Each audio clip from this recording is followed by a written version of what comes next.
नमस्कार, आप देख रहे हैं दैनिक साथी हरियाणा। साथियों, आज ही के दिन 50 साल पहले उस समय की प्रधानमंत्री इंदिरा गांधी ने अपने तमाम प्रतिद्वंदी विपक्ष के नेताओं को जेल में डालने से लेकर तमाम तरह की यातनाएं दी।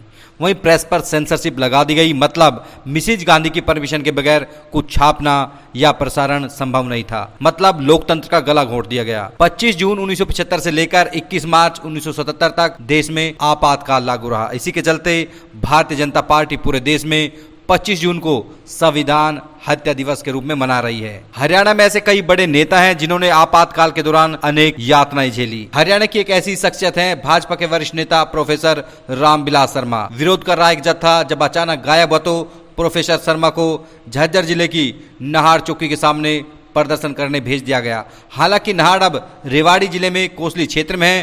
प्रोफेसर शर्मा प्रदर्शन करने पहुंचे तो पुलिस ने उनको गिरफ्तार कर 5 फुट की कोठरी में डाल दिया। वहीं इतनी पिटाई की कि वे कई घंटों तक बेहोश रहे। झज्जर से रोहतक जेल, अंबाला और बाद में उन्हें बिहार की गया जेल में शिफ्ट कर दिया गया। परिवार को भनक तक नहीं लगी। परिवार इधर उधर ठोकरें खाता रहा। चूंकि भाजपा आज संविधान हत्या दिवस मना रही है तो भाजपा के वरिष्ठ नेता आपातकाल में 16 महीनों तक जेल के अंदर रहकर यातनाएं झेलने वाले पंडित रामविलास शर्मा रेवाड़ी में भाजपा की ओर से आयोजित कार्यक्रम में बतौर मुख्य वक्ता पहुंचे थे।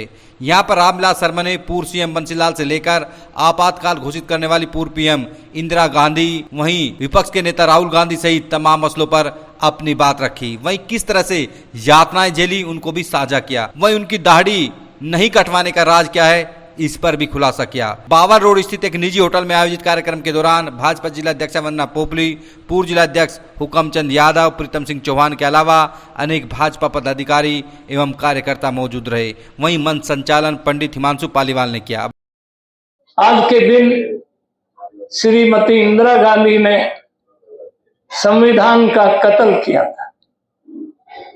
लाखों कार्यकर्ता श्रीमान अटल बिहारी वाजपेयी से लेके लोकनायक जेपी नारायण तक, रामविलास जैसे छोटे से कार्यकर्ता, ओम प्रकाश जी ग्रोवर तक, लाखों कार्यकर्ताओं को जेल में डाल दिया।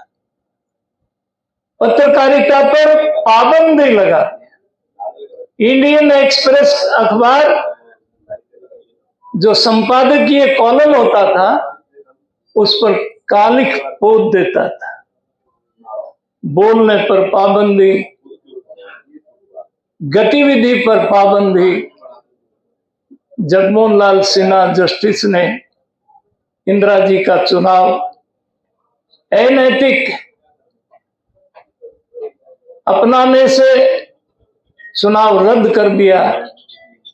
इंदिरा जी की सत्ता की जो भूख है, और देखो पत्रकार छायाकार मित्रों कैसी विडंबना है। इंदिरा जी ने सदा सत्ता में रहने के लिए हिंदुस्तान जैसे बड़े देश को जेल बना दिया, और उनका दोहता 5 रुपया 95 पैसे की एक लाल कापी सी लेके कहता है हम संविधान की रक्षा करते हैं। कितनी बड़ी विडंबना है। सत्ता के लिए कुछ भी कर देना, प्रजातंत्र को खत्म कर देना, ये इस खून की विशेषता है। एक तरफ श्रीमान अटल बिहारी वाजपेयी, वो महापुरुष, एक वोट से लोकसभा में चुनाव हारे, और उन्होंने चंद्रशेखर जी, उनको गुरुदेव कहते थे, तो चंद्रशेखर ने कहा था गुरुजी आप इस्तीफा क्यों देने जा रहे हैं। और उनकी आखिरी जो स्पीच है आज लोग ढूंढ ढूंढ करके उसको सुनते हैं। मैं रहूं या ना रहूं, ये देश रहना चाहिए, प्रजातंत्र बरकरार रहना चाहिए। पार्टियां बनेंगी टूटेंगी, पर ये लोकतंत्र रहना चाहिए। और उन्होंने त्याग पत्र दे दिया था प्रधानमंत्री के। आज वो काला दिवस है। आज देश में विदेश में हिंदुस्तान के लोग संविधान की हत्या का दिन के नाते गांव में, शहर में, सब जगह मना रहे। आज पूरे 27 जिलों में हरियाणा भाजपा के कार्यकर्ता, कहीं मुख्यमंत्री हैं, कहीं ना मोहनलाल जी बड़ोली हैं, कहीं अमरपाल राणा है, कहीं रामविलास है, कहीं रेवाड़ी का ग्रोवर जी का बेटा सुनील ग्रोवर, वो आज नारनौल में है। तो पत्रकार छायाकार मित्रों, क्योंकि रेवाड़ी हमारी प्रिय नगरी है, रेवाड़ी को जिला बनाते समय 15 अगस्त 1987 को चौधरी देवीलाल की मुख्यमंत्री थे, मैं उनकी सरकार में मंत्री था, हम यहाँ लेके आए थे, राव रामनारायण जी थे, तब रेवाड़ी को जिला बनाया था। 23 सितंबर को राव तुलाराम शहीद दिवस होता है और शहीदों के सम्मान में हमने तो एक सरकार को ही चलता कर दिया था। तो आप सब पत्रकारों का, छायाकार मित्रों का बहुत बहुत आभार प्रकट करते हैं। आपने इस घटना को लोगों तक पहुंचाने के लिए, भारतीय जनता पार्टी का एक इतिहास है। डॉक्टर श्यामा प्रसाद मुखर्जी पंडित जवाहरलाल नेहरू की सरकार में उद्योग मंत्री थे। जम्मू कश्मीर जाने के लिए उन्होंने उद्योग मंत्री पद से इस्तीफा दिया। 6 दिसंबर 1952 को उनका भाषण, जिस पर आज तक 600 लोग पीएचडी कर चुके हैं, उन्होंने पार्लियामेंट में भाषण दिया। एक देश में 2 निशान, एक देश में 2 प्रधान, एक देश में 2 विधान नहीं चलेंगे, नहीं चलेंगे। और मैं उद्योग मंत्री की कुर्सी को ठोकर मार के अपने कश्मीर में जा रहा। आप और हम सब जानते हैं, कठुआ में उनकी गिरफ्तारी हुई और 23 जून 1953 को उनकी लाश कार्यकर्ताओं को मिली। परंतु वाह नरेंद्र भाई मोदी, आपने धारा 370 5 अगस्त को हटाई, आपने 35A को भी साथ में हटाया, आपने जम्मू कश्मीर के उद्योग को, पर्यटन को बढ़ाया और 22 अप्रैल को पहलगांव में हमारी बेटी नरवाल का सिंदूर उसकी आंखों के सामने, पति के सामने उजाड़ा।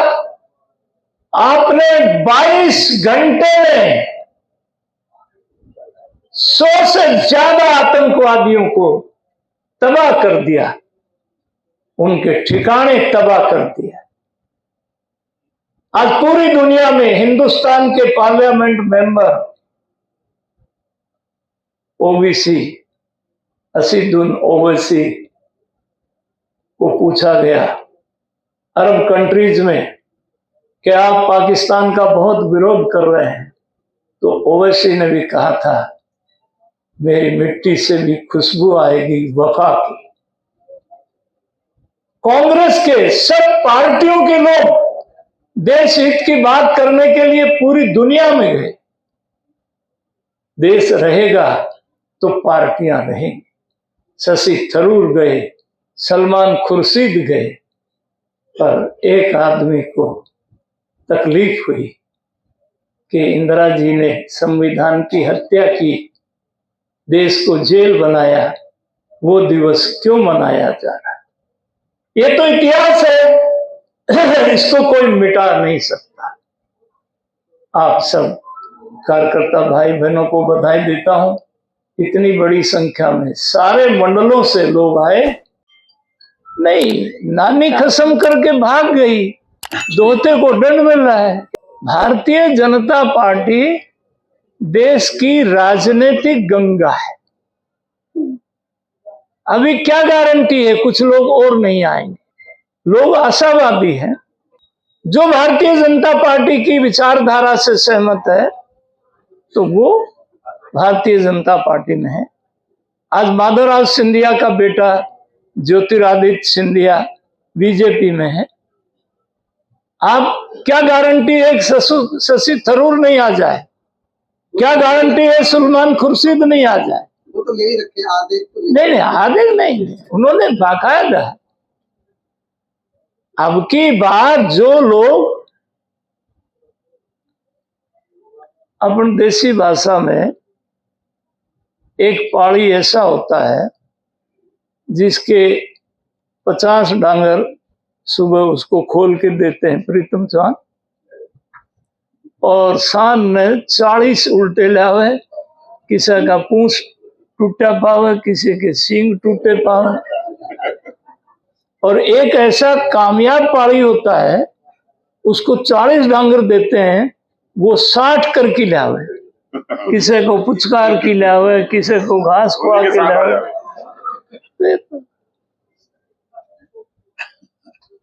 अपनी अपनी करामात है। आज ईमानदारी की बात है, महेश का बहुत उपयुक्त सवाल है। आज ईमानदारी की बात है, इस सिंदूर ऑपरेशन में कुछ लोगों ने, कांग्रेस के लोगों ने भी देश के लोगों की हृदय में जगह बनाई है। और मारला पप्पू जो है वो गोस्वामी तुलसीदास जी ने कह दिया कि जाको प्रभु दारुण दुख दे ही ताकि मति पहले हर ले ही।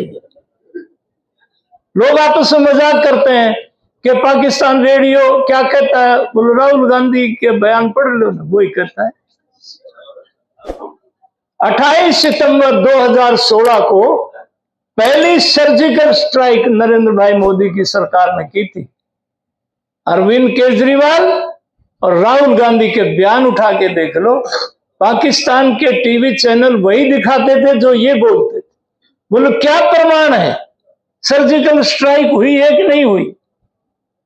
13 फरवरी 2019 को पुलवामा में आर्मी कैंप पर हमला हुआ, 40 जवान शहीद हुए। वाह नरेंद्र भाई मोदी, आपने बालाकोट को जला के राख कर दिया। विंग कमांडर अभिनंदन पाकिस्तान की सीमा में गिर गया, घेर लिया।